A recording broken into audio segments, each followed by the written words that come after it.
హైదరాబాద్ లో దారుణం జరిగింది. మారుతల్లి పెట్టిన వేధింపులకు బాలిక చావు బ్రతుకుల మధ్య కొట్టుమిట్టాడుతోంది. 4 ఏళ్ల బాలిక హిమజను చిత్రహింసలు పెట్టడంతో ఆమె ఇప్పుడు చావు బతుకుల మధ్య ఉంది. మహబూబ్ నగర్ చెందిన శివకుమార్ మొదటి భార్య చనిపోయింది. రెండో భార్య ధనలక్ష్మిని వివాహం చేసుకున్నాడు. వీరు గచ్చిబౌలిలోని ఓ భవన నిర్మాణ పనుల్లో ఉన్నారు.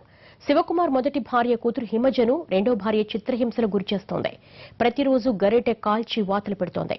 గర్భవతిగా ఉన్న ధనలక్ష్మి చిన్నారిపై ఇంతటి దురాగతానికి పాల్పడటం సభ్య సమాజాన్ని తలదించుకునేలా చేసింది.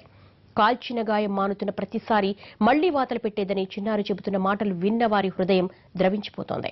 హిమజ పరిస్థితి విషమించడంతో చుట్టుపక్కల వాళ్లు 108కి సమాచారం ఇచ్చారు. 108 సిబ్బంది బాలికను కొండాపూర్ ఏరియా ఆసుపత్రికి తరలించారు.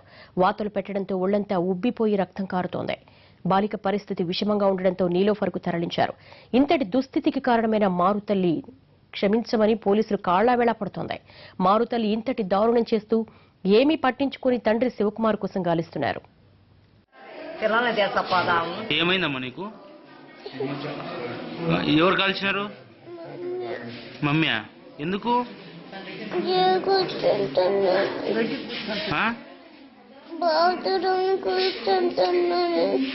ఈ రోజు కాకుండా రోజు కూడా కాల్చిందమ్మా. ఇంతకు ముందు కూడా కాల్చిందా?